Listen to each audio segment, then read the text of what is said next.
Well, we've been so concerned about politics and jobs, we haven't talked too much about the Iranian threat, but President Mahmoud Ahmadinejad has said nothing can stop his country's nuclear program. He's even compared it to a, quote, train with no brakes. So what a nuclear-armed Iran mean for the Middle East and the world? Eric Stakelbeck has this story. Negotiations and UN sanctions have not worked. Neither have warnings from both the U.S. and Israel that the military option is on the table. Through it all, the Iranian regime continues to enrich uranium in pursuit of a nuclear weapon. Estimates on when Iran could acquire the bomb range from as early as next year to as late as 2015. But one thing seems certain. The day is fast approaching when Iran's mullahs will join the nuclear club.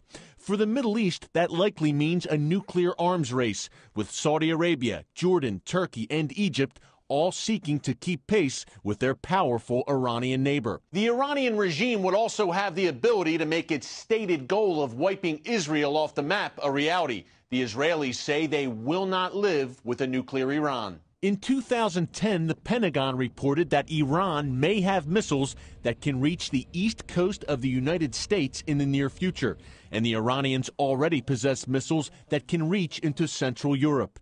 In his new thriller, Kiloton Threat, retired Army Lieutenant General William Jerry Boykin takes a closer look at the devastating effects of a nuclear-armed Iran for the Middle East and beyond. Eric Stakelbeck, CBN News, Washington. Thanks, Eric. It's a pleasure to welcome to the 700 Club a true battle-hardened American hero who's decided he wanted to be a fiction writer. General Boykin, welcome. God bless you. Thank you very much. God bless you. It's great to be with you. You founded something called the Delta Force. That's the elite shock troops of the United States Army.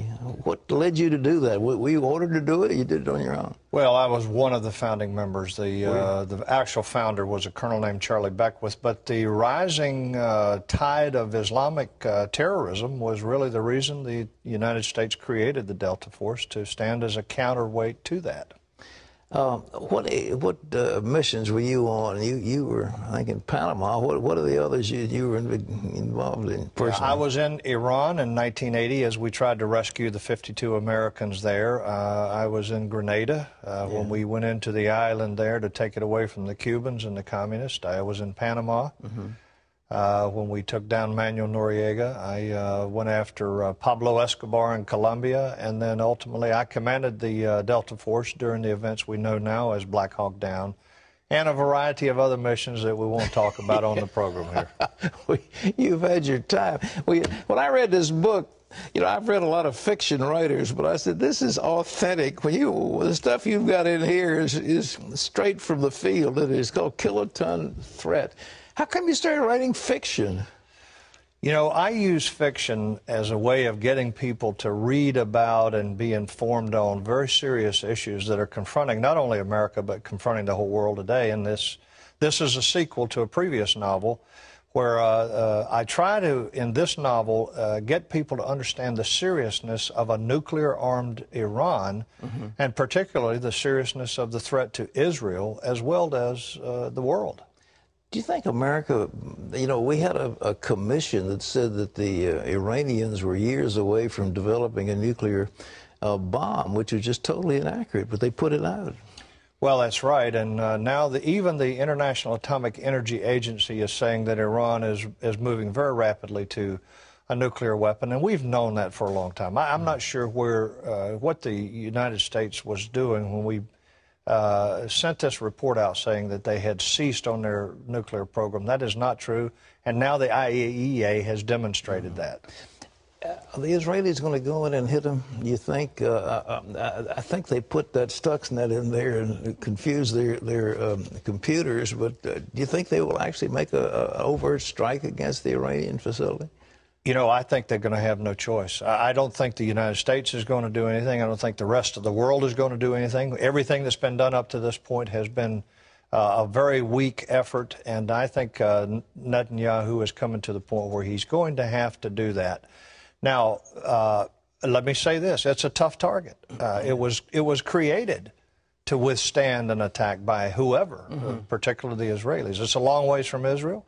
It's spread out over maybe as many as 200 locations. It's deep underground facilities. It's a hard target for Israel, but I think they're coming to the point where they have no options left. Well, what do? They've got submarines. They have nuclear capabilities. Would they throw a nuke in there? Would they have some bunker buster bomb going in? How do they get at it? Yeah, I don't think that they will use a nuclear weapon, not as a preemptive issue, but I do think that in order to do this, they will have to use a combination of things. I think they'll have to use submarine or ship-launched missiles and rockets. I think they'll have to launch every airplane they have in order to get sufficient munitions on the targets there. And again, the effect of that is really questionable right now. Will we allow refueling, say, over Iraq? Are the Saudis going to give them refueling privileges? How do they get fuel to those planes? First of all, I don't think the United States or the Saudis will overtly tell them that it's okay. But having said that, we know the Saudis want them to take out those nuclear facilities. I think the Saudis will turn their heads, and I think the United States potentially would do exactly the same thing. And then in the international community, there would be an uproar about how these rascally Israelis have violated airspace and so forth. But everybody wants them to do this. Well, in your book, you've got your special forces guy that comes in and puts a laser right where the headquarters of all the mullahs are, and you blow them all up, which everybody applauds. Is something like that possible? Well, you know, at the end of the day, the best option is to take out the leadership of Iran. And don't be giving away all the secrets in the book. I want people to read this thing, so you're giving it away. But it's a thriller, folks. Having said that, taking out the leadership is clearly the best option. But even that is a hit-and-miss proposition. So we really don't know if we can get them or not. Pat, I don't think. I think we're at a point now where any effort to go after them militarily would have marginal effect, and I just don't think that we can stop them. So now we need to figure out what we're going to do with a nuclear-armed Iran. How we're going to deal with it. Well, you had something in your book, and I don't want to give away all your secrets, but we've been talking about it here in Ahmadinejad about the Mahdi. He really believes that before the Mahdi comes, there's got to be worldwide destruction. I mean, he believes that in his core. Pat, this is one of the major problems with U.S. policy. People do not understand the depth of his passion for his theology that says that the Mahdi will return in an atmosphere of bloodshed and chaos to establish global peace and Sharia. And he has been that way since he was 12 years old. Look, I've looked at the photographs. I'm one of the guys that tried to rescue those hostages. He was one of the hostage takers. He was? Absolutely. He was one of the hostage takers. So he's come out of that. Well, who runs this show? Is it, do the mullahs, you know, there was Khomeini and then Khamenei, and who's in charge? There's a rift right now. First of all, Ahmadinejad is president because of Ali Khamenei, who is the Grand Ayatollah. He establishes a slate of who can actually be the president, and this was his chosen man. But they've gotten into a bit of a power struggle now, in that Ahmadinejad wants to be the real power in Iran, and he is not. It never has been, not since the time of the return of the Ayatollah from France in '79. But now he's trying to surface as the leading power, and that puts him at odds with the Supreme Council and the Grand Ayatollah.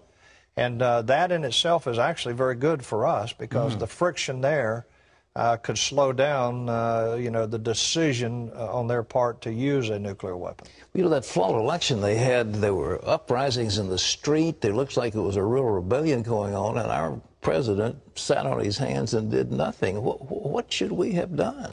Well, we clearly should be doing all we can diplomatically to encourage and support these insurgent groups. And Pat, let me say to you, a lot of that is coming out of the underground Christian church, which is maybe as high as 3 million people now and growing every day. There's a great revival there. People are coming to know Christ in Iran now and leaving the darkness of Islam. And the underground church is having a real influence in Iran today.